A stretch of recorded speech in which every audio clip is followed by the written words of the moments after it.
দেখেন কোন জায়গায় নবী টুকা দিয়ে দিছে। তুমি যদি রোজাটা রাখতে পারো ইমানের সাথে, তাইলে তোমার কাজ হয়ে যাবে, ডাইরেক্ট তুমি জান্নাতে যাইতে পারবা। চিৎকার মাইরা কন্যা সুবহানাল্লাহ। শুধু তাই নয়, আল্লাহর হাবিব সাল্লাল্লাহু আলাইহি সাল্লাম বলেন এই রোজা তোমাকে সুপারিশ করবে। আর লিসাইমে ফারহাতান, রোজাদারের জন্য দুইটা আনন্দ। একটা আনন্দ হলো ইফতারের সময়। ও এখন কয়টা বাজে? 4টা বাজে না?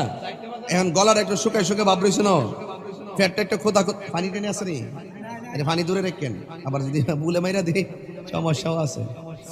হ্যাঁ দেখেন কি আল্লাহরে ডরাই আমরা, যে ব্যস্ত যাইতো না কেডা যাইব। একটু বুদ্ধি করে চলেন না, একটু বুদ্ধিটা করেন না। আপনি কি মনে করেন ঘরে গিয়ে খাইলে কি কেউ দেখবো? কথা কো না। বৈরবে খাইলে যদি আশুগঞ্জে ইফতার করেন কেউ বুঝবো? কেউ বুঝবো?